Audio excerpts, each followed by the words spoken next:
Matagal na ipinagbabawal ang mga tricycle sa EDSA pero sadyang meron pa rin mga pasaway kaya ang resulta, aksidente.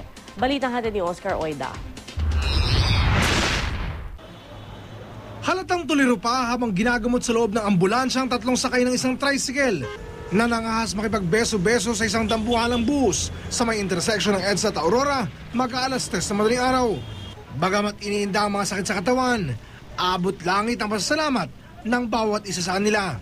Ayon sa mga saksi, nagbit ng red light ang tricycle na loy galing sa direksyon ng Aurora kung kaya't inabot ng bus na tumatakbo sa may EDSA.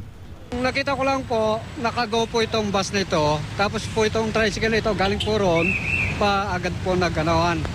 Tapos nandun po ako sa itaas po ng po na yung flyover, nakasilip po ako banda rito. Tapos bigla na lang sumingit po itong tricycle. Pinagdiinan naman ng driver ng bus na hindi niya kasalanan ang nangyari. Sumunod naman daw kasi siya sa ilaw pantrapiko.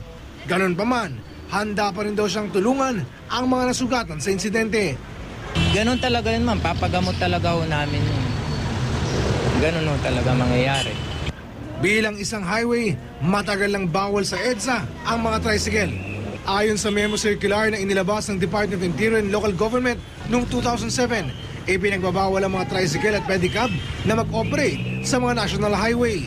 Pero dahil sa pinagsamang tigas ng ulo at kakulangan sa implementasyon, kung kaya't nangyayari ang ganitong aksidente. Oscar Oida, GMA News.